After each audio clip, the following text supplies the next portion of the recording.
अस्सलाम वालेकुम। आज की वीडियो में हम एक बहुत ही छोटे से फार्मूले के बारे में बात करेंगे, लेकिन बहुत ही इम्पोर्टेंट फार्मूला है ये, जिसे हम ए कॉस फार्मूला कहते हैं।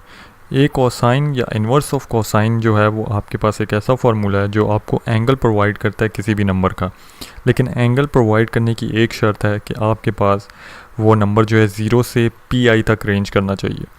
पी आई जो है मैं आपके पास दूसरी वीडियो में प्रॉपरली एक्सप्लेन भी करूँगा, लेकिन अगर मैं यहाँ पे पी आई को लिखना चाहूँ तो मैं कह सकता हूँ पी आई जो है वो आपके पास है 3.14 के इक्वलेंट। जैसा कि मैं सिंपल यहाँ पे लिखूँगा तो मेरे पास जो है पी आई की वैल्यू जो है कैलकुलेट आना शुरू हो जाएगी।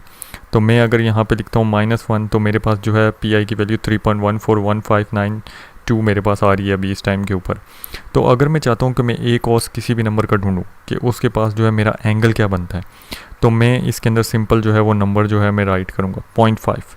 लेकिन नंबर की शर्त है कि वो 1 से जो है वो छोटा होना चाहिए और 0 और 1 की रेंज के बीच में होना चाहिए, तब जाके वो आपकी वैल्यू आएगी। इसी तरीके से आप 0.6 लिखें तो आपके पास 0.92 उसका जो है एंगल निकल आएगा।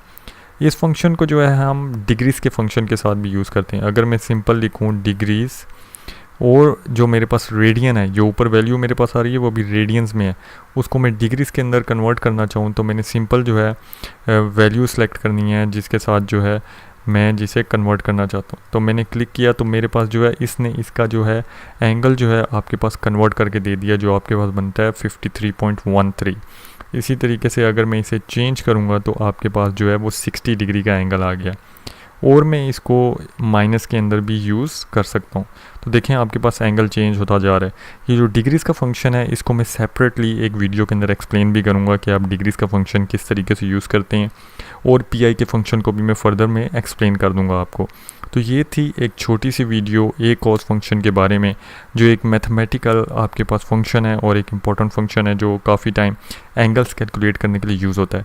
तो आपने देखा होगा एक्सेल के अंदर आपके पास ए कॉस का फंक्शन भी मौजूद है जिसे आप यूज़ कर सकते हैं। आई होप सो कि ये छोटा सा फंक्शन आपको पसंद आया होगा। लाइक और सब्सक्राइब करिए मेरी वीडियो को, शेयर करें दूसरों के साथ। शुक्रिया।